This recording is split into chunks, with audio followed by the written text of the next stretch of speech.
هي اكسبتي. والكاميرا هدا عليا. كيفاش على تلقى خاطر الكاميرا؟ حيت ما عنديش. أي قال لك مؤسف، قال لك سيدي المؤسف التحول المؤسف وغير اللائق يدل على أن بعض الجهات الفرنسية لا تحمل نفس الإرادة. دابا هنايا باغيين يورطوا زعما الأمين، زعما الأمين اليمين المتطرف، زعما اليمين اللي ما باغيش، هو اللي باغي يدير لنا المشاكل. لا يسعنا إلا أن نندهش من الاختيار الساخر الذي اتخذه معرقلو إحياء العلاقات الثنائية بشأن المجرم الذي تم استخدامه كأداة لهذا العمل المدبر. فالتسرع المفضوح في استغلال هذا المجرم كواجهة جديدة للخطاب المعادي للجزائر يقابله تماطل السلطات الفرنسية في التعامل مع طلبات السلطات الجزائرية بتسليم هذا المخرب المرتبط بتنظيمات كبابية. مخرب، مجرم، ومارق. هذه دولة دابا، هذه دولة دابا، هذه الدولة دابا، هذه دولة. شوف كيفاش كتهضر على بنادم، على مواطن ديالها، واخا يكون دار اللي دار. إن هذا التطور الجديد وغير المقبول وغير المبرر من شأنه أن يلحق ضررا بالغا بالعلاقات الجزائرية. هذيك اللي بغينا، أنا بعدا بغيتها هكا بكل سمية بكل تشفي. أنا بغيت تترجلوا جوج بيكم، لأن الجزائر أهانت القضاء الفرنسي وفرنسا أهانت الدبلوماسية الجزائرية واعتقلت خونا في الله في الشارع، ما خلاتوش حتى يدخل دار. يعطيه وزير والرجال. خويا سيزار تفضل اخويا التعليق ديالك. وي التعليق بعدا خصنا نعرفوا هاد لافير ديال هذا ماشي النائب ديال القنصل. هذا نائب النائب ديال القنصل سعيد، لان النائب ديال القنصل هرب في ديسمبر 2024. وي حيت هما جوج في لافير ديال امير ديزاد. كاين النائب ديال القنصل وكاين نائب النائب هو الموظف اللي تكلم عليه البيان. ولينا بجوج متورطين، وهادو بجوج عندهم وظائف تقريبا، لا النائب ديال القنصل ولا النائب ديالو عندهم يعني تقريبا شبه ضباط ديال المخابرات ومعروفين. المشكل ديال القضيه ديال الامير ديزاد باش يفهموا الناس مزيان. اللي كان غادي اللي تناول في يعني المحكمه اللي اختصت بالموضوع في البدايه ديال الامر، يعني ملي طلقوا امير ديزاد وبلغ عليهم، كانت هو لا بوليس جوديسيير دو كريتاي، اللي هي الضابطه القضائيه ديال المدينه ديال كريتاي عادي. يلا شدوا الملف، عرفوا بان القضيه حامضه فيها شي حوايج كتار من ماشي اختطاف عادي. فاحيل الملف الى جوج ديال الاجهزه. اولا الملف تحال الى المحكمه الوطنيه التي تبت في قضايا الكباب. هذه محكمه عندها صلاحيات وطنيه ماشي صلاحيات محليه وحده، وي ولا تبت الا في القضايا ذات الصله بالامن العام، يعني امن الدوله، ماشي شي. اللي خطير اخويا سيزار، هذا الكباب هذا راه دابا ولا الاعلام الفرنسي يتحدث عن كباب دوله. تماما. هاد الكباب ديال الدوله غادي يدخل في الجهاز الثاني اللي غتكلفوا المحكمه، لان ملي خدات المحكمه ديال المحكمه الوطنيه اللي البت في قضايا الكباب غتكلف لا بريغاد كريمينال اللي تابعه للمخابرات الداخليه الفرنسيه، لان هي اللي اذا هما عندهم الضابطه القضائيه التابعه للمحكمه الوطنيه اللي المختصه في قضايا الكباب، زائد ما عرفتش كنقولوا لا بريغاد كريمينال، يعني الفرقه ديال اللي تابعه المخابرات الداخليه. ملف كبير بزاف. هذا اللي تكلمتي عليه، وانا عاد سمعت البيان من عندك لان مازال ما قريتوش، اللي قالوا على انه بناء تم رصد الهاتف ديال، لا ماشي تم رصد حسب الاعلام الفرنسي. هو كان عنده اتصال اولا مع المجموعه اللي قامت بعمليه الاختطاف، ها وحده. وثانيا عنده اتصال مع موظفه في واحد الوزاره من الوزارات جزائريه فرنسيه من اصول جزائريه، وهي اللي خرجت البيانات ديال امير ديزاد والبيانات ديال معارضين اخرين، يعني محل الاقامه الى اخره، الحاله المدنيه ديالهم، واش مزوجين ما مزوجينش، واش عندهم الاولاد، يعني المعطيات، يعني البيانات ديالهم. ملف كبير بالنسبه شوف حنا كانت اعتقلت ولا جراو عليها ولا لا، هذا الخبر هما كان جوج دز عندي. جوج اللي تشدوا، جوج سي دي فرونكو الجيريان، جوج ديال الموظفين اللي هما فرنسيين من اصول جزائريه، وضبطوا على انهم كياخذوا يعني بحال هذه مشات يعني غير على والو، لان ماشي شي معلومات استخباراتيه حساسه ولا بيانات ديال الناس، ديال المواطنين عادي، وي وي مواطنين وي. ولا مقيمين في الحاله ديال الامير دي زياد ولا لاجئين، منهم حتى عبدو السمار وغيره، يعني خرجت البيانات ديالهم. فاذا الموضوع بالنسبه لفرنسا، انا هضرت عليه قبيلات وماشي زعما خطير يعني في نهايه ولكن في نفس الوقت غادي يستعملوه ضدهم، لان هذا عابت بالامن القومي الفرنسي وسمى لي باريزيان فاش لان هي اللي خرجت المقال، هي اللي خرجت التسريبات. من بعد كلهم اللي جاوا من بعد هذو كلهم غير تناول كيعلقوا على الخبر، لان الخبر الحصري خرج هذه تقريبا 3 ايام تنظن عند لو باريزيان، من بعد غادي نلقاو لو فيغارو، لو موند، لا ليبيراسيون، بي اف ام تي في، ال سي اس، سي نيوز، كلهم هضروا على الموضوع. ولكن لو باريزيان كتقول لنا على انه في الملف ديال الملف التحقيق تم الاشاره الى لانجيرونس اترونجير، يعني التدخل ديال دوله خارجيه في شؤون. جوستومون انا غادي نسمعكم كاملين التصريح ديال وزير الداخليه. قبل ذلك سمعتي ذاك المقتطف القديم اللي كنا سمعناه شحال هذه تاع تبون كيهدد فيها ديال دي زيد؟ تبون سمعتو اكزاكتومون، ديال فاش قال له تشرك فمك ولا ما عرفتش شي حاجه بحال هكذا. من بعيد وكذا تخلصها غاليه وهذه وهذه. اكزاكتومون انا تهديد من بعد صريح. ولكن دابا دعونا نسمع التصريح نتاع وزير الداخليه. تفضل. Je voudrais qu'on écoute les mots de Bruno Retailleau qui a réagi à cette affaire. Il était en déplacement cet après-midi. الصوت مزيان اخويا سيزار؟ مزيان. Vous voyez que la situation est grave. Elle est tellement grave d'ailleurs que c'est le parquet national antiterroriste qui dirige l'enquête, qui s'est saisi. Non pas parce qu'il y a un acte de terrorisme, mais parce que c'est un acte sans doute, peut-être, d'ingérence étrangère. Donc le PNAT, vous avez remarqué qu'il se saisit assez peu souvent de faits qui débordent le seul périmètre terroriste. Donc je ne dirai rien, mais je suis évidemment au courant de cette affaire-là. Je laisse l'autorité judiciaire et je connais le plus grand professionnalisme du parquet national antiterrorisme pour démêler les fils de cette affaire. انا غادي نعاودوا ونقرا لكم الترجمه. Bruno Retailleau qui a réagi à cette affaire. Il était en déplacement cet après-midi. Vous voyez que la situation est grave. غادي نقص شويه الصوت باش ندوز لكم شنو الاخوان اللي ما فهموش الفرنسيه اولا اللي ما سمعوش مزيان الصوت. ان الامر خطير للغايه لدرجه ان النيابه الوطنيه لمكافحه الارهابيه التي تتولى التحقيق وتشرف عليه، ليس لان هناك عملا ارهابيا فقط، بل لان هذا بدون شك عمل ينطوي على تدخل اجنبي. لذلك لاحظتم أن النيابة الوطنية لمكافحة الإرهاب تتولى هذا النوع من القضايا كثيرا، لأنها في الواقع تتجاوز الكباب. لذا لن أقول شيئا، لكني مطلع بطبيعة الحال على هذه القضية. أترك للسلطات القضائية أن تقوم بعملها، وأنا أعرف مدى احترافية جهاز مكافحة الكباب في فك خيوط هذه العملية. فوالا دونك الامر كيتعلق هنا بجوج نقاط مهمه جدا. اولا القضيه فيها الكباب، وثانيا فيها التدخل الاجنبي. تفضل اخويا تيزار. واحد القضيه اخرى، لان انا مشيت راجعت الاتفاقيه ديال فيينا اللي كتكلم على الحصانه، لانهم قالوا بما انه موظف في القنصليه وفي البعثات الدبلوماسيه لا يحق للقضاء الفرنسي يتم.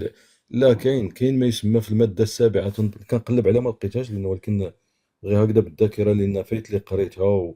كاين واحد يمكن الماده السابعه كاين الاستثناءات ديال الحصانه، بمعنى هي الحصانه كاينه اكيد، ولكن في بعض الحالات تترفع الحصانه، منها هذه المواضيع المتعلقه بالامن ديال الدوله وكذا الى اخره، والتورط في قضايا. والمشكل ديالهم يعني حتى اللي بغاو يستعملوا يعني ديك هذا النقاش القانوني فيما يتعلق بالحصانه، حنا شفناه مثلا في بعض الدول، حتى ملي كتشد مثلا موظف في قنصليه ولا في سفاره لدوله ما كيقوم بعمليه كيجمع مثلا بيانات ولا كيدير شي عمل تجسسي، شفنا على انه دول احيانا تمهله. كيخرج مثلا بيان عن الدوله الفلانيه تمهل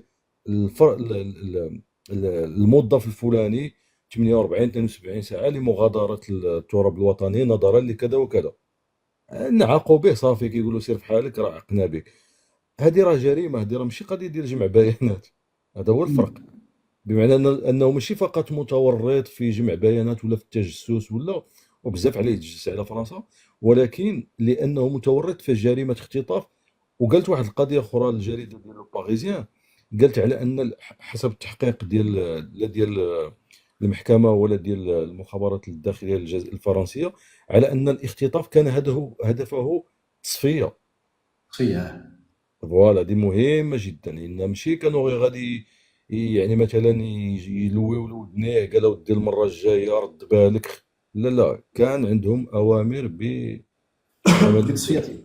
أما الكلام ديال وزير الداخلية، أنا بيني وبينك سعيد، هو بالنسبة للأمن الفرنسي يعني ماشي شي حاجة، يعني ما تم يعني آم، لا يعني ما تطلعوش على شي اسرار ديال الدوله مثلا، ماشي شي حاجه، ولكن غيستعملوها ضدهم، غيستعملوها ضدهم وشر استعمال. يعني هذه ورقه من الاوراق ديال الضغط واش الخطيره. واش هاد الورقه هذه فقط زعما ديال الضغط غير من جهه الصنصال ولا ابعد من ذلك؟ لا، هو اللي صنع الحدث ماشي فرنسا، باش نكونوا منصفين. الذي صنع الحدث هي الجزائر، لان شكون اللي قال الجزائر على ان المخابرات ديالها تكلف الضباط ديال المخابرات ديالها في القنصليات ديالها انهم يخطفوا السيد. هذه اذا فرنسا ما دارت والو، يعني القرار هو قرار جزائري، هما اللي بغاو. القضاء في فرنسا كيشتغل بطريقه مستقله تماما عن السلطه التنفيذيه، لا علاقه له لا بالحكومه، لا برئيس الدوله، ولا بالوزير الداخليه اللي هما كيعتبروه زعما العدو ديالهم اللدود. ها، لا علاقه. ولكن تزامنت الظروف وبطبيعه الحال غيستغلوه، لان هذا استعمال ذكي. انت ما يمكنش تجي عندك ورقه بحال هذه، وبالعكس الاستعمال ديالها يعني غادي يتم التضخيم ديالها والمبالغه فيها وكذا، والاعلام وقضيه ديال الراي والاعلام العام في فرنسا. والعلاقه جد متشنجه، وكاين درجه الحساسيه عاليه بين الدولتين، والدوله الفرنسيه لا تريد ان تتنازل على المطلب ديال السمسار. جوست. يعني ما فيها، ما كاينش تنازل نهائيا. وبالتالي جات الورقه ديال الامير دي زيد ويعني نضجات، لانها تقريبا من 2024. دابا حنا ما عرفتش بالضبط اين شهر اللي تكون عام الصرف. فوالا اذا هذا التحقيق خدام وغادي يعني على نار هادئه، وجدات فيه المعلومات اللي هما محتاجينها، اذا غادي يحركوها بطبيعه الحال. ولكن كيبقى ان الخطا ديال الدوله الجزائريه، ماشي ديال بيان سور بيان الدوله سور. الفرنسيه. واخا نسمعوا الفيديو اللي خرج جديد، يمكن مازال ما دارش البرنامج الكامل، ولكن كاينه واحد 2 دقائق كيتكلم فيها امير دي زيد على القضيه نتاع الاختطاف. عطيو واحد دقيقه غير تشارجا لانه وصلني ما مشارجيش.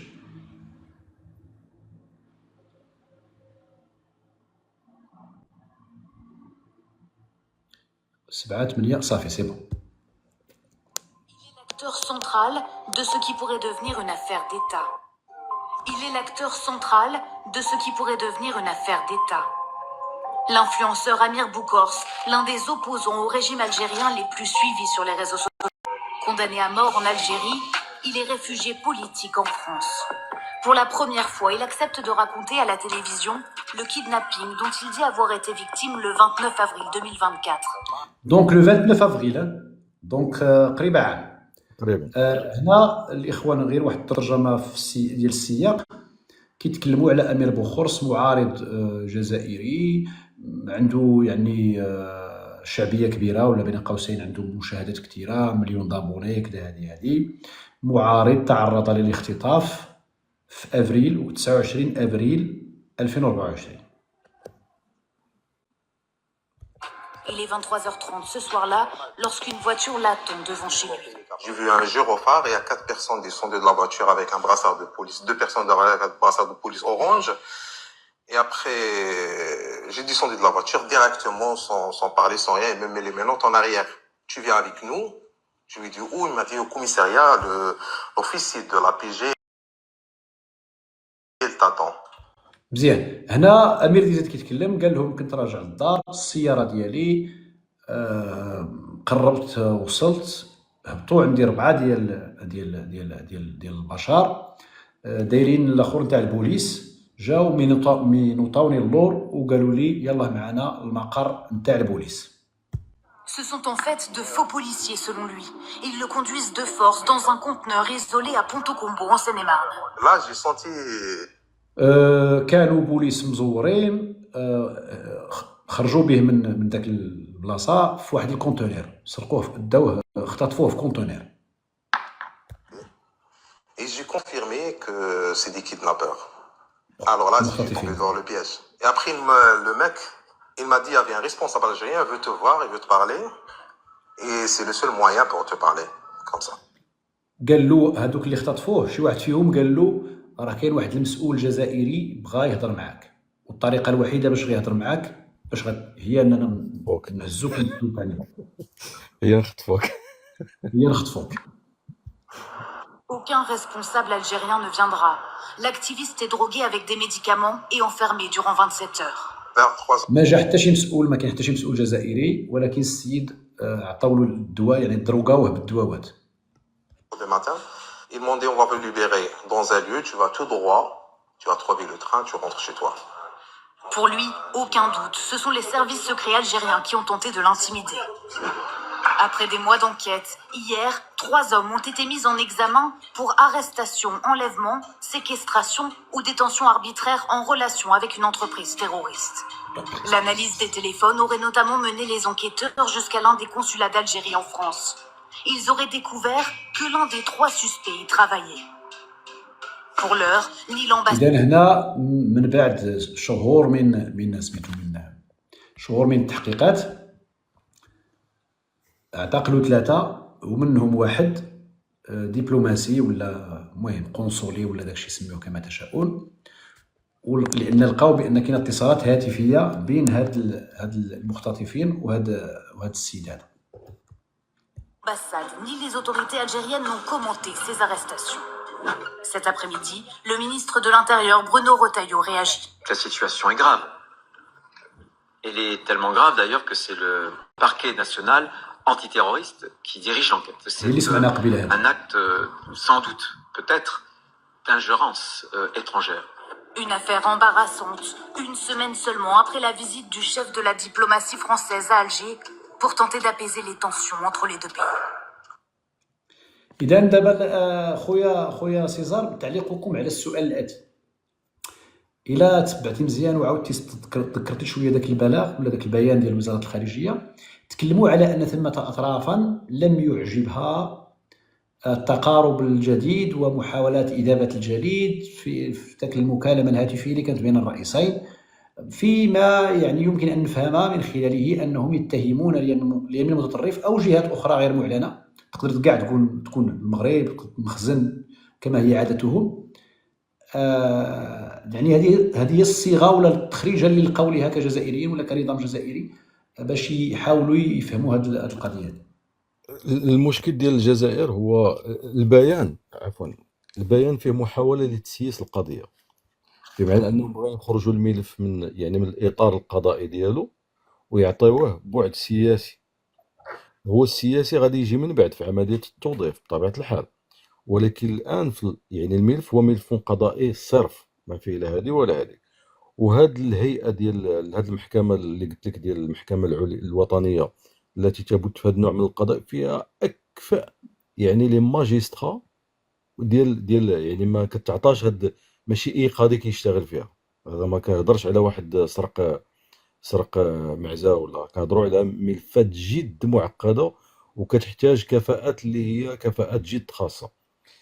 البيان باغي يعطي الصبغه السياسيه سميتو، وكاين واحد، وانا كنظن ان الجزائر حيت هي النظام الشمولي واصلا ما عندهاش قضاء ديال المؤسسه العسكريه لا يمكن اعتباره باي حال من الاحوال انه قضاء، وبالتالي يسقط عقليه العلاقه ما بين السلطه العسكري وما بين القضاء على ما يقع. فراسها معروفه، راه قلتيها انت سعيد قبيلات في المقدمه ديالك. ما يمكنش القضاء اللي عندنا دي زافير كبار بالنسبه للقضاء الفرنسي معروفين. عندك لافير ديال ساركوزي، عندك مؤخرا لافير ديال مارين لوبان ديال المساعدين الاوروبيين، مشاو فيها 24 مساعد اوروبي زائد رئيسه المعارضه الفرنسيه. هذه نقطه. عندنا لافير ديال فرانسوا فيون، لافير بينيلوب فيون، عندك لافير ديال جيروم كايز. يعني القضاء ما كيعقلش على بنادم تكون سياسي، تكون رئيس دوله، تكون رئيس المعارضه، فما بالك بهاد العمليه ديال الاختطاف. اذا هما باغيين يعطيو هاد البعد السياسي للقضيه، زعما راهم عندنا معاهم مشاكل وبالتالي غادي يضغطوا علينا. لا، ما كاين لا ضغط لا والو. ارتكبت الجزائر خطأ، وداروا يعني داروا واحد العمليه خارج البلاد ديالهم، وبالتالي كيتحملوا المسؤوليه فيها، اولا القضائيه، ولكن غيكون عندها عواقب سياسيه بدون شك. والدليل على ذلك انه اليوم الشارع الفرنسي، وخصوصا الاحزاب السياسيه اللي يعني كتخوض هذا النقاش حول الجزائر، هذه طاحت لها من السماء.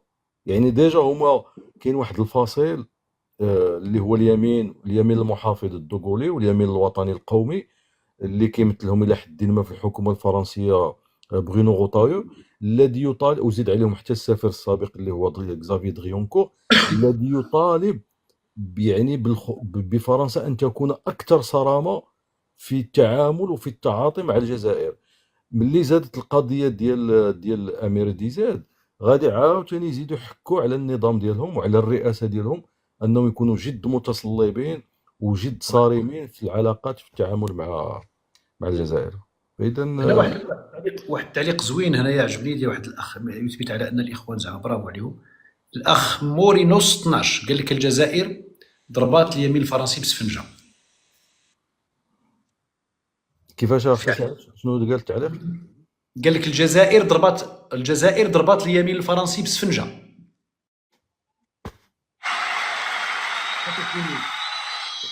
السفنجه بمعنى عطات له هديه، هذا هو هذه اكيد. وماشي غير اليمين الفرنسي عطات له هديه لانه غادي يمارسها بطبيعه الحال في المجتمع، لانه يخاطب المجتمع الفرنسي والراي العام، ولكن عطات ايضا الدوله الفرنسيه اللي هي مخوله ومفوضه من طرف الناخب الفرنسي في يعني انه يلقى حلول للازمه ديال صنصال، حيت الازمه ديال صنصال ماشي ازمه ديال دوله. خاص سيزار الله يحفظك خويا دريس العالمي. الا كنتي ديسبونيبل الاستاذ ديالنا دريس العالمي، حل حتى انت اللايف ديالك ودخل معنا في سميتو. الا كانت قول لي واش بوسيبل باش ملي تحل اللايف نصيفط لك انفيتاسيون. صافي فوالا دونك الي ديسبونيبل قادر حل اللايف ديالك، وديك الساعه صيفط انفيتاسيون لينا ولا انا نصيفط لك انفيتاسيون. قلت اخويا سعيد على ان الملف ديال صنصال على خلاف ما يعتقده الجزائر، وشوف شنو كيقولوا لهم في الاعلام ديالهم عاوتاني، على ان لان الجزائر بغات تقول للجزائريين على ان الموضوع ديال صنصال هو ما بيننا وما بين وزير الداخليه، وما بيننا وما بين اليمين الوطني القومي. لا، ماشي صحيح، ماشي هادشي اللي تيتقال في فرنسا. الدوله الفرنسيه بجميع احزابها، حكومه، احزاب، شعب، الى اخره، واصبحت ايضا احزاب اللي ندخلوا على الخط لي ميغ. وهذه سابقا انا ما عمري ما شفتها، لاول مره انه رؤساء البلديات، وهادو هما اللي كيتسموا يعني لي زيلو ديال لي زيلو دو بوبل، يعني هادو هما داك الممثلين ديال القرب ايضا. يعني رئيس البلديه كيكون قريب من المواطن، وعندهم واحد المكانه خاصه في قلوب الشعب، وكيجي يعني رئيس البلديه. ايوا خطا اهلا بودريس. السلام عليكم سي سيزار، حياكم الله استاذي، حياكم الله، تحياتي لكم جميعا. مالك تقدري تنزلي يا اختي، حنا اون بوليتيك. شكرا لالا. للبيان هناك بعض النقط اللي ممكن اننا نوقفوا عليهم. اولا لازمنا ندرسوا البيان من الجانب ديالو سيكولوجيا سي سيزار. هل فعلا مفردات مارق يعني تفرض على الدولة على ان تصنف يعني شخصا، وهذا يظن ربما على نقولوا ان النظام يعيش واحد الاهتزاز نفسي، وهذا حتى هذاك الجانب النفسي يلعب دور كبير. وهنا ربما يعطينا نخرجوا بعد الاستنتاجات اللي تقدر تصب في هذا الاتجاه. هذا الامر الاول. الأمر الثاني، هل بحكم لأنه ما تحجج به النظام على مستوى يعني الحصانة، هل يعطي للمواطن أو هذا الدبلوماسي فعل أي شيء أمام الحق العام؟ هذا غير ممكن. ماشي معناه أنك دبلوماسي مسموح لك دير أي فعل كيفما كان ولو دخل في مسألة الكباب، فهذا أصبح يعني يطبق عليه أعراف أخرى. خير ما بقيناش كاع في معاهدة أثينا ودخلنا في أمور أخرى. هذا من الجانب الثاني. والسؤال الثالث اللي لازم نتوا نناقشوه، هل فعلا يعني عدم او لا نقدروا نقولوا واحد الانسان معارض كيخلي النظام انه يدخل يعني مع دولة اخرى بتحجج انه لازم ان او لا نقولوا احنا كلمة حق، ربما في نضال مواطن ضد واحد النظام مارق توصلوا لدرجة أنه يصنف بهذا الشكل وتطالبه الدولة. وحتى إلا لاحظنا بعض الفقرات النظام الجزائري يستخدم بعض المفردات ديال التعالي، لا زال يفرض هذا المنطق مع العلم أنه خسر معظم أوراقه. إذا هذه الأمور كاملة تصب في اتجاه واحد، هو أن هذا البيان في عوض أن الدولة الجزائرية تعترف بالخطأ الذي وقع، وهذا غير موجود لدى العقلية ديال الكهلنة المتواجدة في الجزائر، وهذا أمر عاهدناه لأنهم بطبيعة الحال لا يعترفون بهذا الشيء. وأنا ربما كتبت أستاذ سيزار في التعليق لماذا هذه الظرفية من أجل إخراج هذه الورقة لازمنا نوقف عليها بشكل، لأن كرونولوجيا الأحداث لا يمكن أن تسير باتجاه نقدروا نقولوا حنايا عادي. لابد أن نتكلم على كرونولوجيا ونحن على عتبة ربما طرح ملفات أخرى ستكون قيد التطبيق السنصال أو عودة المفاوضات لربما في شيء آخر. هل هو لأنه حتى تكلمنا على ربما في لايف على الصفقة التي قال عنها السي عطاف، وربما في معرض السؤال اللي طرحوا عليه الصحفي وقال ليه هناك صفقة في معرض سؤالك، ما مبدأ الخسارة والربح لدى الجزائريين حتى تنازلت فرنسا لأجل الموقف المغربي؟ فقال نعم هناك صفقة مع المغرب ومع الجزائر، ولكن لا يمكن الإفصاح فحواها الآن، سيأتي يوم. هل نحن أمام هذه الأيام ستطرح يعني هذه الصفقة للإنشاء، وبالتالي ستكون هناك مخرجات جديدة؟ أنا حتى لا أطيل أقول في هذا الباب بأن المواطن الجزائري شفنا الأزمة ومع فرنسا الأمور تعقدت للاعتبارات التاريخية ولطبيعة العلاقة بين البلدين، فلقاو نفسهم أنهم خلقوا واحد، لأن شنو هي باش نرجعوا شوية غير هذا الشيء اللي وقع هاد السنة الأخيرة، هما قالوا داكشي اللي درنا مع اسبانيا نديروه حتى مع فرنسا. يعني اسبانيا فرنسا اعترفت بمغربية الصحراء، اجي نعليو الطرح شويه، نجيبوا السفير وكذا ونعلقوا العلاقات التجاريه ونجمدوا هذه، وغادي غير هي فرنسا خطر.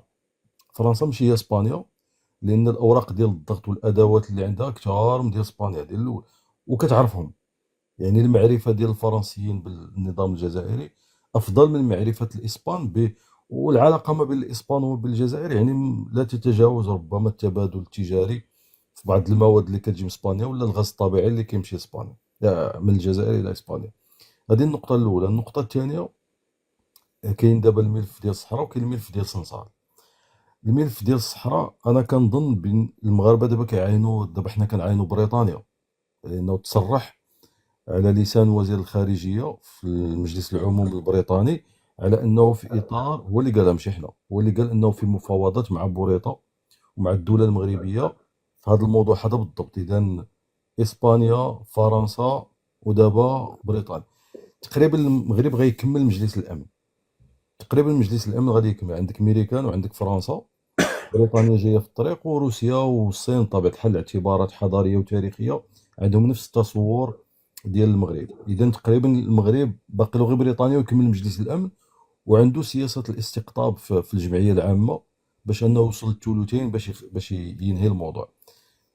فوقاش وكيفاش وشحال هذا الوقت هذا الله اعلم، حتى واحد ما يقدر. انا تنظن مع عدد الدوله المغربيه واللي قيمين على هذا الموضوع هذا، اللي عندهم هذا هاد القدره على انهم يديروا واحد توقيت زمني لكل موقف ولا لكل منعطف يعني في الملف. اما القارئ والمتابع لا اظن ان عنده هذه الامكانيات اللي يقدر يجزم بالوقت تحديدا متى. اكيد الاعتراف الامريكي خربق كل شيء. في القضيه ديال صنصال، الصفقه ماشي الجزائري، ماشي وزير الخارجيه اللي تكلم عليها في الاسئله اللي عرضها لنا سي دريس. الفرنسيين هما اللي تكلموا على الصفقه، والصفقه يبدو على انها معده، ويبدو على انها غير في اطار التفاوض. اذا هما مبدئيا علاش؟ لان الجزائر وقعت في مشكل كبير جدا. شنو آه غتكون مشكله الا طلقوه، غادي تكون مشكله الا خلاوه، وغادي تكون مشكله الا مات، لان الراجل كبير ومريض. يعني في جميع الحالات هي مشكله، يا اما مشكله مع الشعب الجزائري لانه قواو عليه بالقوه وبحنا ولا نركع ولا نخضع. فاذا ما يمكنلكش غدا غير ضغطات عليك شويه فرنسا وتجي طالقوا، ما يمكنش. اذا هنا غادي يخلقوا لهم مشاكل، واحد الحاله ديال الطلاق اللي الان الفرنسيين تيقولوا ان النظام الجزائري خلق الى حد ما يعني بالتنميط الاعلامي ديالو والخطابات ديال رئيس الدوله واحد الاجماع الوطني بين قوسين، وسوقوا لهم على ان صنصال ملحد وعلى انه صوصي وعلى انه الى اخره. فاذا ما يمكن لهمش يطلقوه، ما يمكن ليش يخليوه، وزي السيد مريض. اذا شنو غادي يديروا؟ اذا خص صفقه، هاد الصفقه خصها ترتيبات باش يحفظوا لهم الماء ديال الوجه ديالهم. الصفقه اللي قلب عليها واللي ابتكرها هما الفرنسيين. هذه تقريبا 2 ديال الاسابيع كان واحد رئيس البلد ديال مدينه كان، دافيد ليسناخ، كان عارض عليه جون جاك بوغدان في سود راديو، وهو اللي اقترح. هو اول مسؤول فرنسي اللي غيعطي الامكانيه ديال الحل ما بينهم وما بين. قالوا ودي حنا عندنا واحد السيد سميتو عبد السلام بوشوارب. هاد الوزير السابق اللي هو متهم بالفساد في الجزائر، والجزائر طالبه ارى نعطوه لهم ونجيبوا صنصار. اذا الفكره كاينه. واش غادي يردوه بوزير، واش غادي يردوه بجوج، واش غادي يردوه ب10 ديال المطلوبين، كي غادي فوقاش، وشنو هو المقابل؟ واش غادي يجيبوه فرنسا غادي تجيب غير صنصال ولا غادي تجيب صنصال ونص؟ هذيك النص ما عرفت شنو هي. المهم الصفقه كاينه، وغادي الجزائر مضطره على انها تقبل بها. نسولك واحد السؤال على سيزار. اسكو تو كخوا بلا الموضوع ديال مسنصال كوم اون فيغور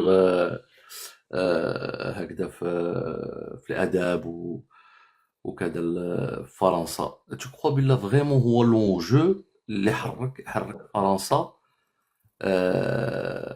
وغادي يؤدي الاتفاقيات، ربما لابوليسيون ديال الاتفاقيه ديال 1968 تو؟ لا ماشي صنصال هو معروفه. صنصال هو ورقه، امير دي زيد دابا ورقه ثانيه. لا الموضوع كبر من صنصال. الموضوع الاساسي والرئيسي وهو انه كاين توجه عام. شي الموضوع كبر حتى فرنسا، انا في النظر ديالي صراحه، وغنقولها لك يعني بايجاز باش ما نطولش عليكم. هو عموما من الاعتراف الامريكي والصفقه ديال الغواصات الاستراليه كاين واحد التوجه عند الغرب بقياده الولايات المتحده الامريكيه، الصراع ديالها مع الصين.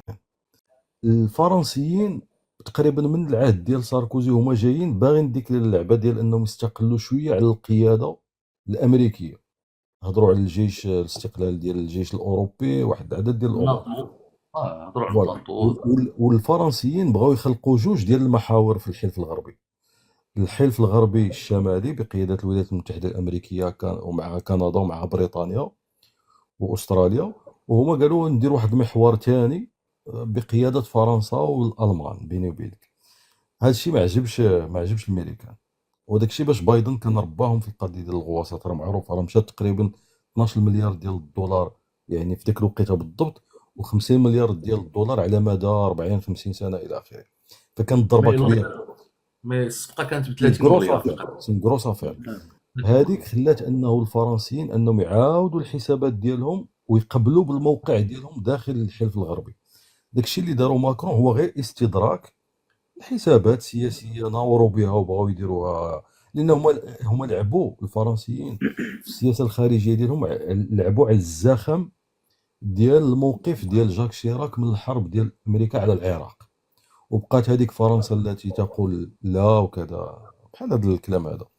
ولكن اليوم لا، اليوم وكأن الولايات المتحدة الأمريكية كترسم العالم الغربي كله طريق. اعترفت بالمغربية الصحراء غتعترف. الاعتراف الإسباني هو سي اون ريكونيسونس ديريفي، يعني هو اعتراف مشتق من الاعتراف الأمريكي، والاعتراف الفرنسي هو اعتراف مشتق من الاعتراف الأمريكي، وهكذا. علاش الصنصال ورقة؟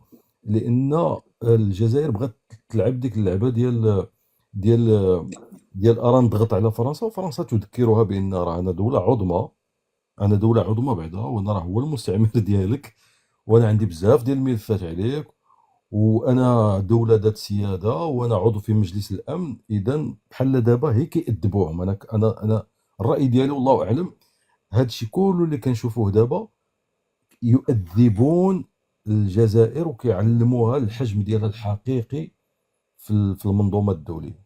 بعدين ولكن التحليل ديالك اخي سيزار بحال اللي كيدينا اننا نقولوا بان افريقيا غادي ربما تشهد غادي تكون واحد الساحه ديال الحرب، او لا على الاقل تجاذبات ما بين الكتله الانجلو ساكسونيه اكيد اللي بينت على انها كتله متجانسه مفترقه منعزله على الكتله الاوروبيه اللي اليوم راها في مازق كبير. ولكن غادي يطرح واحد المغاربه ربما كيطرحوا واحد السؤال: واش عند المغرب من مؤهلات اللي تجعلوا انه يملي لي كونديسيون ديالو؟ سو ني با غيان، واش حاجه اللي سهله على ان المغرب يتموقع على ليشيكي géopolitique mondial et il dicte ses conditions. كيقول ودي فوالا ها هما الشروط ديالي، ها هي اللعبه كيفاش غادي تكون. واليوم نقدروا نقولوا بان فرنسا ديالها في افريقيا ماشي بداك المنطق ديال المستعمر الذي ينظر الى الدول بنظره علويه ولا يحترم السياده ديال الدول. وربما راك سمعت الحوار اللي كان ما بين اعتقد وزير الخارجيه النيجيري، وتكلم على المغرب. ذكر واحد النقطه مهمه، قال d'abord le Maroc est un pays dans lequel on peut faire confiance. الثقه مساله مهمه، ولكن في نظركم الاخوان هذا السؤال يبقى مفتوح: ماذا يمتلك المغرب يجعله في موقع قوة، هذه القوة التي لم تدركها الجزائر في حساباتها البريفيزيبل اللي قصيرة المدى؟ يعني ماشي نكمل هذا باش نخلي نسمعكم بقى الكلام مرتبط.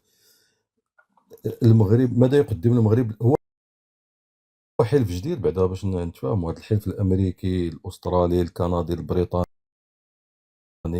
والاسرائيلي ايضا خصنا نقولوها، اللي شاركت فيه دول غرب افريقيا والمغرب، حلف جديد. وهذا موضوع عنده علاقه حتى بالخيارات الكبيره ديال الولايات المتحده الامريكيه والخلافات ديالها مع اوروبا.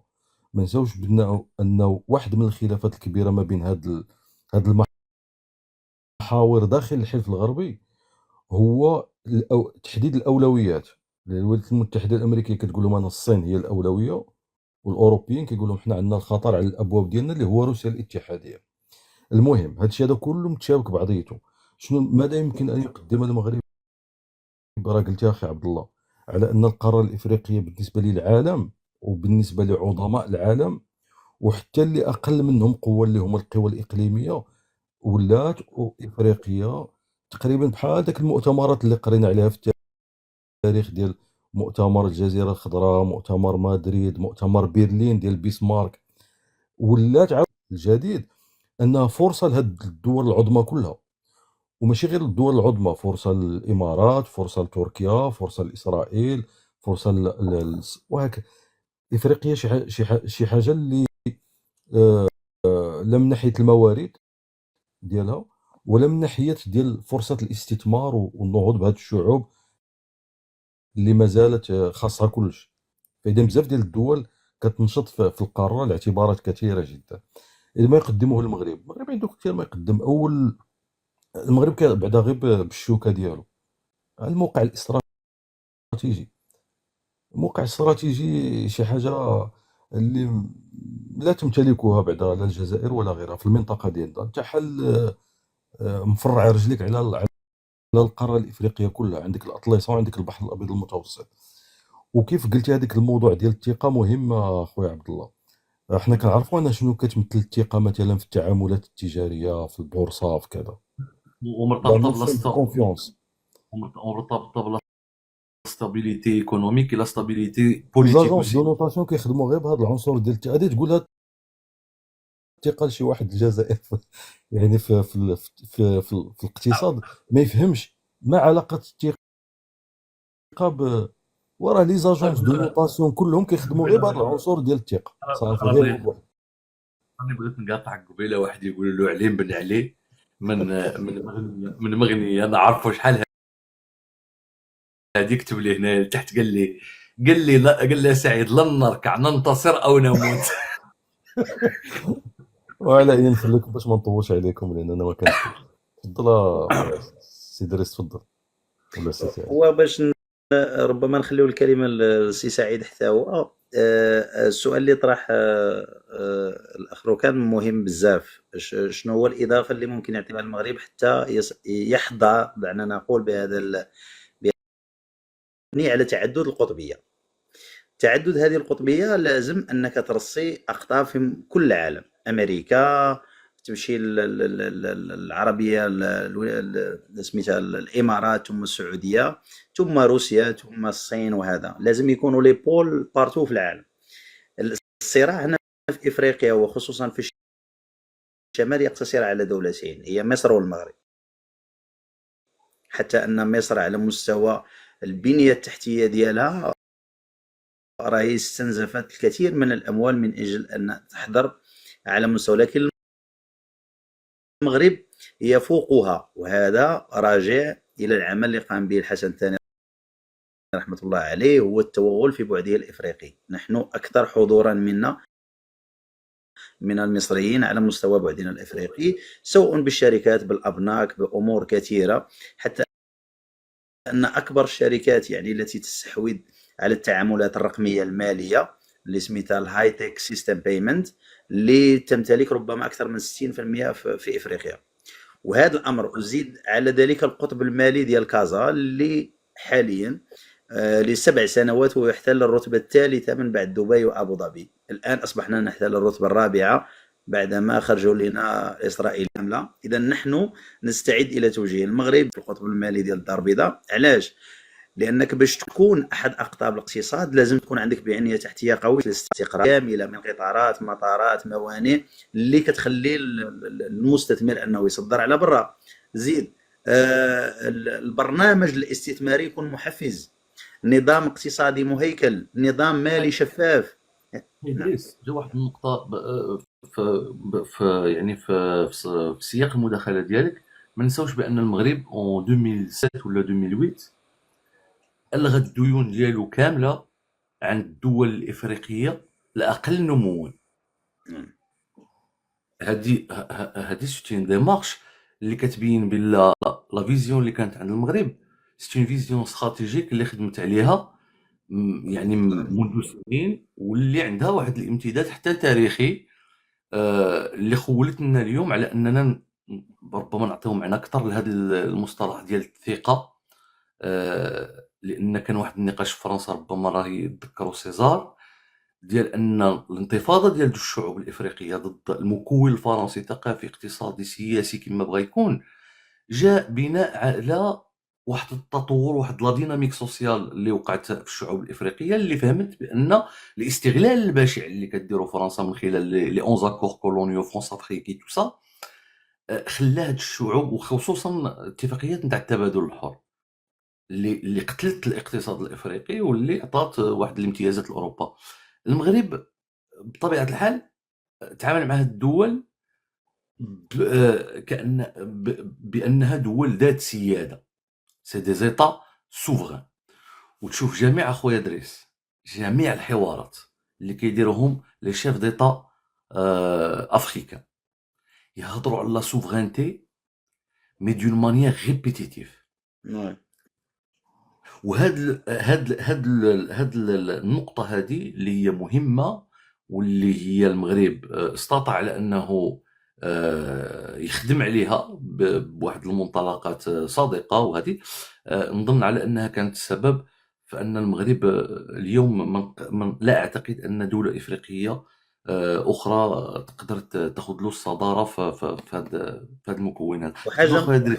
وحاجه مهمه بزاف هو التفعيل ديال المبدا الرابح رابح اللي جاب المغرب على مستوى التفعيل ديال الشراكات ديالو، عطى المفعول ديالو، وهذا هو التغيير الجذري في العقليه الافريقيه، وهو اللي عطى يعني القابليه لدى هذه الشعوب وحتى المؤسسات ونقولوا حنايا الانظمه على اثار انها تتفاعل مع المغرب وتكون ديناميكيه جديده. وحنا شدنا هنا حتى يعني بعض الشركات المغربيه مارسه راه متواجده في البنين بارتو، يعني شركات ديال الكهرباء بارتو. هاد التوغل وحتى على مستوى الابناك وهاد الامور هذه اعطى هذاك الوزن ديال المغرب. انت مثلا لما غادي نجيو مثلا حنا كشركات عالميه كتسلا وهذا وبغينا نصدروا للدول الافريقيه، على من نعتمد؟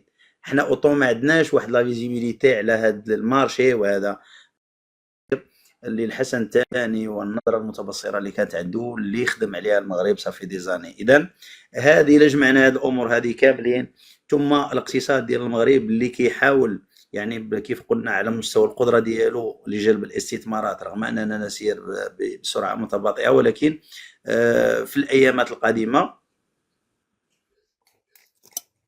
انا طلع لي واحد الميساج هنا ما فهمتش شنو قالوا لك شنقريحه راه يدور عليك يا ولدي يا دريس. والله ما قصتيش الكاميرا، يمكن ما قصتيش التليفون. حاول جاتك حتى واحد الاخر خصك تجر هيك واحد اكزاكت خصك دير هذيك دخلها لذاك البلاصه حيت ما قصتيش التليفون. انا اللي بغيت غير باش نزيد. كملتي ولا مازال سي دريس؟ لا سي بون تفضل. بون انا اللي بغيت نقول لكم بالاضافه الى كاع داك المعطيات اللي قلتوها، وانا ما بغيتش نعاود كاع لا لي بروبو نتاع الروكان ولا نتاع السيدريس ولا حتى نتاع السي سيزار. انا اعتقد على انه الا جينا نشوفوا الجغرافيا نتاع افريقيا غادي نلقاو ان ثلاثه ديال الدول اللي مراهنين عليها يعني على المستوى الدولي والعالمي هي سبحان الله اللي جايه في القناه هكا. واش صدفه ولا ما عرفتش داك الشيء اللي جايه في القناه. عندنا جنوب افريقيا في القنت التحتاني، عندنا في الفوق كاين مصر وكاين المغرب. بون هذا جغرافيا. كاين واحد المعطى اخر اللي هو معطى تاريخي، والعوده ديال واحد الفكر الان كيتاسس في يعني في واحد المستوى اللي نقدر نقول ان التاريخ غادي يعاود راسو، غادي يعاود نفسه، بالمعنى ديال ان ولينا كنتكلموا على شي حاجه سميتها لي زيتا ناسيون او الدوله الامه. دونك انا اعتقد، ماشي انا، كلنا نعتقد على انه دول قليله في افريقيا اللي عندها هاد لوبورتونيتي هذه، عندها هذاك الامتداد التاريخي، عندها داك لا نوسيون لا نوسيون تاع الامه، ماشي غير شعار فقط ولا يعني غير واحد الحاجه اللي التباهي، لا، خاصه اللي ملي كنقولوا الامه كنقولوا واحد الاستقرار طويل الامد. استقرار طويل الامد يمتد الى مئات السنين، يعني ماشي دول اللي شكلت فجأة، ماشي دول اللي عاد باغيه دير راسها. هذا يعني انه حتى على مستوى المستقبل كيعطيك واحد الاطمئنان على ان الامور غتكون مستقره، واستقرار من بين الحوجات اللي مهمه جدا، اللي غتخلي بزاف نتاع القوى على المستوى الدولي تثق فيك.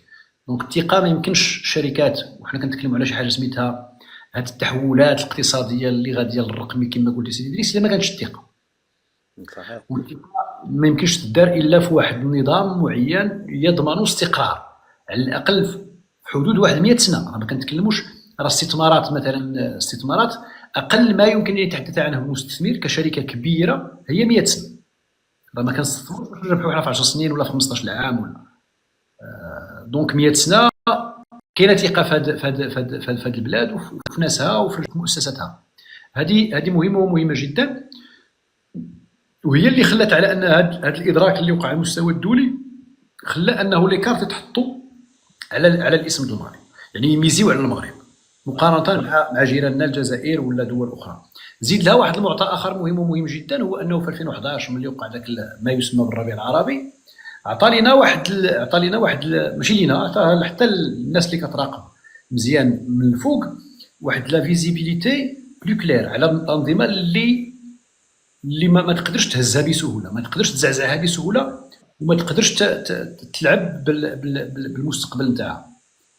وبيان سور المغرب كان استثناء جميل واستثناء كبير واستثناء عنده دلاله. دونك هذه المعطيات هذه كامله اعتقد على انها شجعت لا الميريكان ولا حتى روسيا، رغم ان ما كتديكلاريش، لان حتى روسيا العلاقات ديالها فيها بزاف نتاع يعني نتاع الجانب التاريخي تاع داك العلاقات اللي كانت واحد الوقت حتى مع تركيا، رغم انه شي مرات كيديروا لنا شويه القوالب تحت الطبله في اطار يعني الانصياع ديالها لواحد المسار اخر فيه تركيا وقطر وجناح اخر. كتبقى تركيا من الدول اللي كتحترم المغرب بزاف، واللي الا كتحترمها لان كاين شويه ديال التاريخ اللي فيه النديه، وكتحترمو ايضا لان حتى تركيا عندها داك ليسبري نتاع لي تاناسيون. وحتى ايران، شتي ايران على خبثها، على يعني عدائها، على بزاف ديال الحاجات، ولكن الا يعني تشوف هذا النوع نتاع الدول اللي كيكون فعلا عندها ذاك العمق، فالاكيد على ان ممكن الا تحترم الدول ذات العمق المشابه، حتى لو كانت خصما مؤقتا او يعني فوالا مؤقتا. دونك فوالا، شكرا. كاين شي اسئله تطرح من الاخوان نداولوا فيها ولا النقاش فقط؟ لان انا هذا السؤال طرحته وبغيت نعطي واحد جوج نقاط ربما اللي هذا نزيد نكمل بهم المداخله ديال الاخوان. اعتقد على ان لو بوين يعني النقطه القويه اللي عند المغرب زياده على الموقع استراتيجي، همزه الوصل بين اوروبا وبين افريقيا. وكنتكلموا على اول البارح كان شي بروتوكول اللي عاود تسنيا ولا شي دراسات اللي اندارت. البرلمان الاسباني خصص ما يقارب 700 مليون على ما اعتقد 700 الف دولار او اورو المشروع ديال الربط القاري ما بين افريقيا وما بين اسبانيا. 2 مليون و 300 ميل اورو. شحال؟ 2 مليون و 300 ميل اورو لاسبان و 2 مليون الاتحاد الاوروبي، تقريبا كلها شي 5 ديال المليون ديال الاورو ديال الثمن ديال الدراسه ديالها.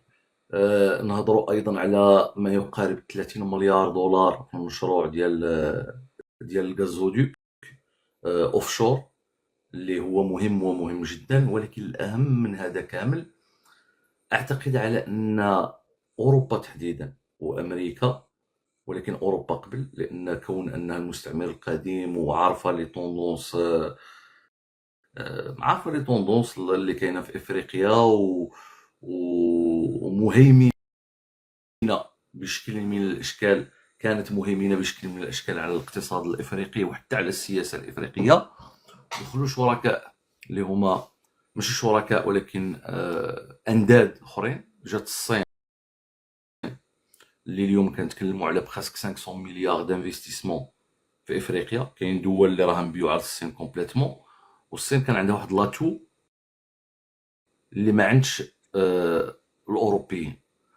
ان الصين ما غاديش تجي تقول لك مثلا غادي دير اصلاحات سياسيه وغادي تهضر لك على المجال الحقوقي وغادي تقول لك اودي تو دو اتر اكزومبلير من هذه الناحيه ومن هذه الناحيه باش غادي تخدم المصالح ديالها السياسويه. الاخر الصين كتجي كتقول لك اودي فوالا خصك لي زانفراستركتور ها هما تطي دير معك المسائل، ربما تقدر غير تضمن وكاوي الا كانت شي حاجه في تايوان تاع تايوان دخلت لهذه انك تضمن الصوت ديالها. ولكن كاين اون فولونتي باش يجعلوا افريقيا لو غرونيي دو موند، خصوصا بعد ازمه كورونا اللي بينت الهشاشه ديال الاتحاد الاوروبي من الناحيه الانتاجيه ومن الناحيه تاع لا جيستيون دو كريز. والحرب الاوكرانيه الروسيه اللي بينت بان سيغتان زيليمون سيغتان زاليمون، نهضروا على القمح مثلا، انتم تعقلوا على الازمه ديال القمح اللي تسبت فيها الحرب الاوكرانيه الروسيه. الاتحاد الاوروبي بغى بشكل عام بغى يجعل افريقيا هي الكروني ديالو، لا من الناحيه الطاقويه ولا من الناحيه الغذائيه، وخصوصا من الناحيه الغذائيه. دونك لونجو سي كوا؟ لونجو هو اننا يخصنا يخصهم يجعلوا من افريقيا بعدا واحد الارض خصبه صالحه للانتاج، بمعنى انها خص الاستقرار يكون موجود. كاع لي بوتش اللي صراو في افريقيا، تقريبا كاع لي بوتش اللي صراو في افريقيا، العسكريين اللي داروا هذوك لي بوتش كاملين تخرجوا من مدارس عسكريه امريكيه. دونك لو بغا دو فير ما بين لامريك ولا فرنسا في الافريك ماشي نوفو، راه قديم، وقديم بزاف. دونك اللي غادي يصرى من وجهة نظري هو ان المغرب، وهذه مهمه، ان الدبلوماسيه ماشي ما قريناهاش حنايا في الجامعات، مارسناها على مده قرون، ونسجنا علاقات مع دول وكسبنا ثقه الدول، وكان عندنا خطوط بحريه تجاريه مع النرويج، مع امريكا، مع غيرها، وخصوصا مع العمق الافريقي ديالنا. قدرنا نوازنوا ما بين المعسكر الشرقي اللي هو الصين، روسيا، والصين تحديدا، لان روسيا بون كانت واحد التوافقات، حتى الفاغنر راه خدم بشكل من الاشكال، لان كانت توافقات روسيه امريكيه في داخل افريقيا ضد المصالح الفرنسيه في دول متعدده، من بينها افريقيا الوسطى، من بينها بوركينا فاسو، من بينها المالي، من بينها. دونك انا اعتقد على ان المغرب، النقطه الاولى ديالو قلنا الموقع الاستراتيجي، النقطه الثانيه ديالو هي لا ستابيليتي، اي القدره ديالو على انه يحقق الامن والاستقرار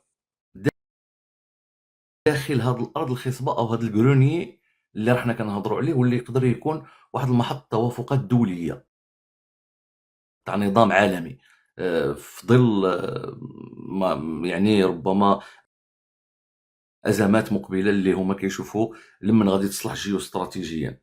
دونك المغرب عنده هذا لاتو الثاني، هو انه قادر على انه يحقق الامن والاستقرار في دول الساحل وفي افريقيا عموما.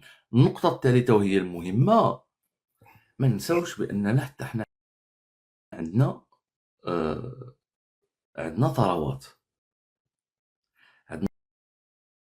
ثروات، وان لعل اقل ثروه اللي ربما نهضروا عليها واللي هي معلنه، بلا ما نهضروا على داك الشيء الغير معلن، لانه نونطوندو بارلي واحد الجيزمون ديال النحاس دون فالور دو 900 مليار دو دولار، ولكن عندنا سلسله جبليه زين، ان امريكا تحل اكبر وزن ديال تسلا خارج التراب الامريكي، ولكن او ميم طون الصين ايضا غادي تحل اكبر وزن تاع البطاريات داخل المغرب. سي عبد الله، غير ربطا بالموضوع، اخبارك بان فرنسا اليوم سينات مع المغرب واحد العقد على مستوى الترسيم والخرائط البحريه، وهذا يدخل في هذا الاطار على مستوى الملاحه، لان في تلك المنطقه واقاليمنا الجنوبيه لابد من التسطير والمراقبه للمغاربه بطبيعه الحال، اذا يسيروا في نفس الاتجاه. تحياتي، واسمح لي على المقاطعه. لا بك بليزير. هذا خبر مهم، هذا خبر مهم جدا، راه كنت سجلته غادي نتكلم عليه، ولكن اسمح لي، لا حرقنا غير جا في اطار السياق. لا بالعكس، شكرا لانك ذكرتنا به. انا صافي غادي نصلي اللايف، انا راه عييت. انا نمشي واخويا، ما سخيناش بكم صراحه. نقول لك واحد الحاجه، المهم ما بين المغرب والجزائر اللي هو الزعامه على الاقليم. وي هادشي اللي هضرتي فيه وهادشي اللي هضر عليه السيدي. غير الزعامه في الاقليم هو واحد التمره ديال واحد الجهد طويل جدا، بعدا كتكون رؤيه استراتيجيه عند الدوله وكتلعب عليها. يعني شفنا حتى الصراحه حتى في الشرق الاوسط تصور ما بين جوج ديال الدول اللي ما طاحلكش على البال، ما بين الامارات العربيه المتحده وما بين المملكه العربيه السعوديه. صح. وملي كتقول فالمشكل ديال الجزائر عندهم طموح، هما راه باغيين يكونوا هما حنا كبار، حنا شواكر الى اخره. فاذا كيشوفوا نفسهم على انهم هما القوه الطبيعيه ديال المنطقه على مستوى الاقليم ديال شمال افريقيا، ولكن ما عندهمش مقومات. المقومات هي هادشي اللي هضرنا عليه كامل، اللي هضر عليه السي سعيد، اللي هو الاستقرار، اللي هي قضيه الثقه، اللي هي هذه الخبره الحضاريه، عدد ديال الامور. المقومات ما كتجيش تقول اودي انا بغيت نكون قائد المنطقه، انا بغيت نكون قائد الاقليم. هي واش عندك ديك المقومات؟ لا ما عندكش. وما عندهاش علاقه بجوج مليون ونص كيلومتر مربع، عندها امور، عندها علاقه حتى بالعلاقات مع دول العالم. صور انت المغرب مثلا، عطي غير واحد العنصر باش نطولش عليكم. واحد، المغرب ما خباش نفسه تقريبا منذ 60، يعني في قلب الحرب البارده، انه مع الحلف الغربي، ما فيهاش اللعب. ولكن في نفس الوقت ما عنده علاقات شبه جيد، ماشي شبه جيد ولكن طبيعيه جيده مع جدا اخي سامي. المعسكر الشرقي ومع دول عدم الانحياز وبخير. جيده الجزائر ما كيعرفوش يديروا هذا الشيء هذا. اسيزا مع جيده جدا مع الصين مع روسيا بيان سور. كذلك، باش تقدر دير هذا التوازن هذا، بمعنى ان انت راك غادي تلعب واحد الدور ديال لو سونتر دو موند Exactement. au niveau Le centre économique. du monde, il ne faut pas exagérer non plus parce qu'on est un petit pays du tiers-monde. ولكن كاين مقومات حقيقيه، لان العالم الراسمالي راه هضر عليها قبيله السي دريس، هو كيخدم بهذه العقليه ديال لي جلوب، ولا هاد الاقاليم الاقتصاد، هي اقاليم اقتصاديه وليست اقاليم سياسيه. داخل كل اقليم عندك عاصمه، يعني اما باش يدير المغرب مثلا الدار البيضاء تولي القطب المالي، راه دابز مع مصر ومع جنوب افريقيا، مع دول اللي واجده. اما الجزائر غير باغا تكون، ولكن ما عندهمش. يلاه هما دخلوا التي بي هاد الخطره، اول معامله بلا اون كارت بونكير، مي سي جوست انكرويابل. ما تقدرش انت يلاه في 2025 عاد شنتي اول معامله ببطاقه التامين وباغي تكون انت هو القطب الاقليمي ولكن ديال راهم داروا واحد الخبر، خرج واحد الخبر بان 12 شركه نتاع تصنيع السيارات على ديبوزي ان دوسي باش تستثمر في الجزائر. هذا خبر يعني جزائري من بيور. ركزتي على واحد النقطه وتكون هذه اخر مداخله ليا، هو كيف استطاع المغرب ان يمتص ذلك يعني الصراع ما بين القوى في العالم داخل المغرب. انت تتعامل مع الصين، مع روسيا، مع امريكا، مع الاتحاد الاوروبي، جمعتيهم كاملين هنا وتتحاول انك تستقطب الكل، ما كديرش الخواطر ولكن تتعامل بمساله المصلحه وما يفيدك، وكيف نقول تخلق توازنات ما بين القوى داخل البلاد. وهذا في حد ذاته راه مكسب للمغرب وكيعطيه الافضليه امام العديد من الدول اللي خرج لهم الرئيس قال لهم نطيحوا الدولار الامريكي. ولكن يا اخويا ادريس، شنو تقدر الجزائر؟ السؤال، لان العالم ليس بساذج، وهذه دول، والدول تدافع عن المصالح ديالها بطبيعه الحال. ماذا يقدمه المغرب لهؤلاء وماذا تقدمه؟ احنا عارفين شنو عندها الغاز الطبيعي، والغاز الطبيعي ديالها ما كيشكلش بالنسبه لاوروبا شي امن طاقي، زعما ما دايرش، وبالتالي مهم 8% ديال هذا فرنسا شي ما كاين 11% جو بونس 8 اخر مره كانت 8% ولا هكذا تقريبا. وبعد فرنسا عندهم كيعتمدوا على الطاقه النوويه كاع. صحيح. يعني ماذا يمكن ان تقدمه للعالم؟ خلي السي سعيد يمشي ينعس. وي ما لا نطولش لا عليك. لا, لا انتم خليكم، لا خليكم، راه عبد الله يمكن يطلع خبر عن الناس. ثمار عن غير ثمار. لا راه كاين غير واحد السي الحميدي، راه كتب لي التعليق واحد 5 ولا 6 تاع الخطرات، غادي نقراه عليك اخويا سعيد. قال لك قبل ما تمشيو تفاعلوا مع هذا التعليق، هل تستطيعون تنظيم اسبوعيا حلقه نقاش كهذه بشكل مستمر؟ والله الا عاد طاحت لي في البال، اقسم بالله سيريا، والله الا عاد طاحت لي في البال، شي 10 دقائق طاحت لي في البال، اسبوعيه. مرحبا على الراس والعين. كونسيبت واعر صراحه. على الراس والعين. فكره زوينه والله الا طاحت لي في البال. سبحان الله، هذا السي الحميدي بحال تخليه في اسبوعيه فيها الحصيله نتاع الاسبوع، لازم يناقش فيها بخيره ان شاء الله يا ربي، ان شاء الله. سيدي السي الحميدي، وسلم على السي الحميدي وسيزار، الله يحفظك الحبيب. تحياتي لكم، تحياتي شكرا لك لكم بزاف، ساعه مبروكه. والله تحياتي. تحياتي لكم. انا لا غادي نخرج ونعاود الى باش نجيب النعاس، نشوف شي واحد فيكم مازال حال راني معاه. تحياتي لكم. كاع نمشيو. تحياتي لك سي دريس، تحياتي لك، فرصه سعيده. تحياتي خويا سعيد. الله يبا خويا طلع خويا سعيد، السلام عليكم.